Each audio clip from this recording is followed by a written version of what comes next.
क्यों चुप है 140 करोड़ लोग? सोनम वांगचुक का अनशन और सरकार की खामोशी। एक व्यक्ति और व्यवस्था पर सवाल। दिल्ली के जंतर मंतर पर एक व्यक्ति 18वें दिन भूख हड़ताल पर है। सोनम वांगचुक का वजन 8.5 किलो घट चुका है। ब्लड प्रेशर 109 से 70 पर आ गया है। मांसपेशियां क्षीण हो रही हैं और हर बार खड़े होने पर चक्कर आते हैं, और सरकार एक प्रतिनिधि तक नहीं भेजा। ये सवाल मुंह खोले खड़ा है। क्या यह आदमी गलत है? अगर गलत है तो जेल में डालो, जैसे पिछली बार NSA के तहत 170 दिन डाला था। अगर सही है तो उसकी मांगे मानो या बात करो। लेकिन यह बीच का रास्ता, ना बात ना कार्रवाई, यही सबसे बड़ा सवाल। सरकार आपको सुनाई क्यों नहीं देता? वांगचुक की मांगें एक नहीं दो हैं। पहली मांग शिक्षा व्यवस्था में जवाबदेही। UGC नेट 2026 का पेपर लीक और 13 लोगों की गिरफ्तारी पर शिक्षा मंत्री धर्मेंद्र प्रधान ने इस्तीफा देने से इनकार कर दिया। दूसरी मांग लद्दाख की असीमता। छठी अनुसूची और राज्य का दर्जा। 2019 में लद्दाख को केंद्र शासित प्रदेश बनाया गया। सवाल, जब CBI खुद कह रही है कि पेपर लीक की जड़ें सिस्टम के अंदर हैं, तो मंत्री जिम्मेदारी क्यों नहीं लेते?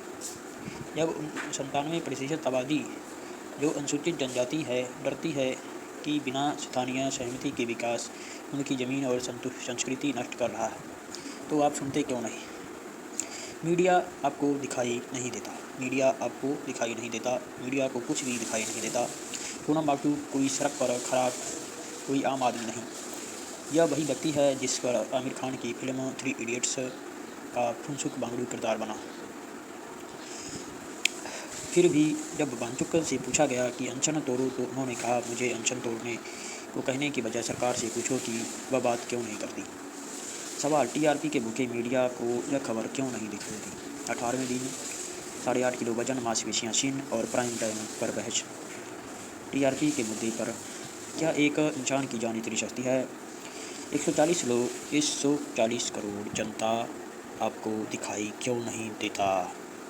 ये जो भारत की 140 करोड़ जनता है, मीडिया के माध्यम से और बाहर प्लेटफॉर्म के माध्यम से, अखबार न्यूज़ के माध्यम से ये चीज़ें देख रही हैं, पर वो भी सरकार की तरह अनदेखा करती हैं। यह सबसे बड़ा कठिन सवाल है। आपने सरकार चुनी, वह सरकार आपकी तरफ से बोलती है, तो जब एक व्यक्ति अपनी जान दांव पर लगा रहा है और सरकार खामोश है, तो आप भी खामोश क्यों हो? जनता खामोश क्यों है? जबकि 140 करोड़ जनता ने ही सरकार चुनी है और 28 राज्यों और 7 केंद्र शासित प्रदेशों में अलग अलग प्रशासन व्यवस्था है और अलग अलग प्रधानमंत्री हैं। हो सकता है नीट का पेपर लीक आपके बच्चे का ना हो सकता है लद्दाख की बर्फ़ आपकी ज़मीन ना हो, और यह देश की व्यवस्था है। जो आज उसके साथ हो रहा है, कल आपके साथ भी हो सकता है।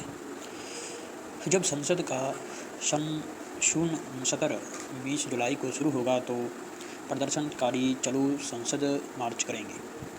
विपक्ष नेता के समर्थन दिया।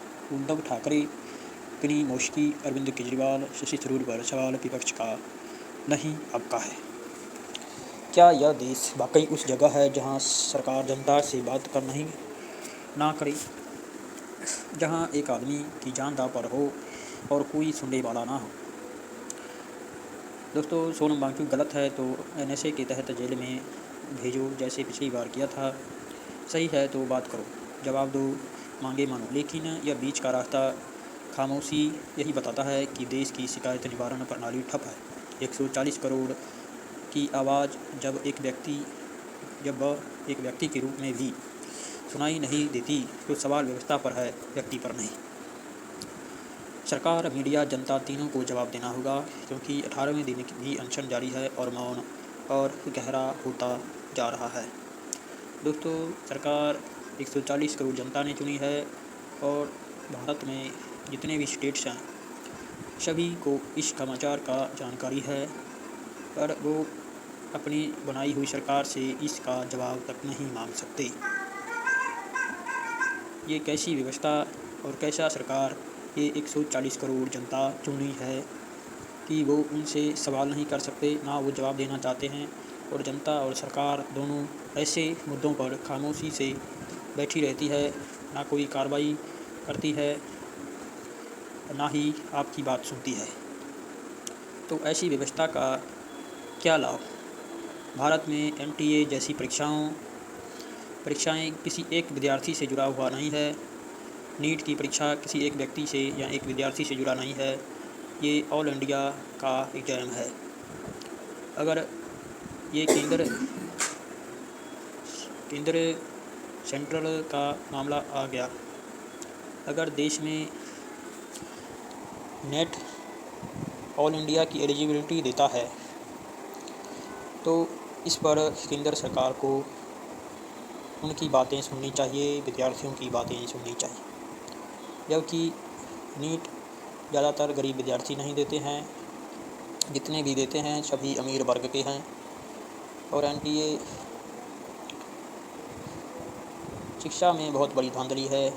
बड़े बड़े कोचिंग इंस्टीट्यूट्स ये सब पेपर लीक करने का जिम्मेदार हैं और सभी को रट्टाफिकेशन करके नौकरी दिलाने का काम करते हैं और किसी के पास कोई जानकारी नहीं है। इसीलिए आज 140 करोड़ जनता खामोश है, क्योंकि वो अनपढ़ है, उनके पास किसी भी प्रकार की जानकारी नहीं है। दोस्तों, उन्हें ये तक नहीं मालूम कि उनका संविधान कैसा है और उनके संविधान ने उन्हें कैसे कैसे अधिकार दिए हुए हैं, क्योंकि भारत की सरकार ने कभी भी संविधान को परोसा ही नहीं अपनी जनता को।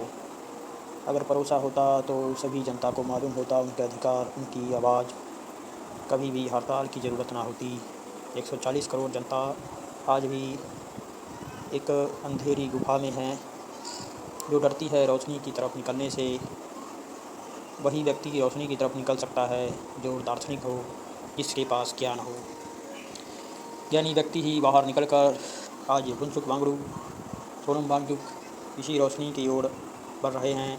आपको उनका समर्थन करना चाहिए और देश की सरकार को, आपने पिछले भी देखा होगा, पिछले भी किसानी आंदोलन में भी सरकार ने सालों लगा दिए थे जनता की आवाज़ को सुनने में, जबकि वहाँ कितने ही लोगों को मृत्यु हो गई और सालों लग गए एक गलत चीज़ को सरकार को मानने में कि उनकी नीति गलत है।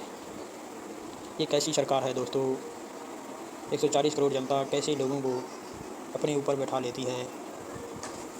अगर एक चाय वाला व्यक्ति देश का राजनेता होगा और एक अनपढ़ व्यक्ति एजुकेशन मिनिस्टर होगा तो ऐसा ही होगा, क्योंकि चाय बेचने वाले व्यक्ति को अपने फ़ायदे तक मतलब है, चाय का कप धोने तक मतलब है।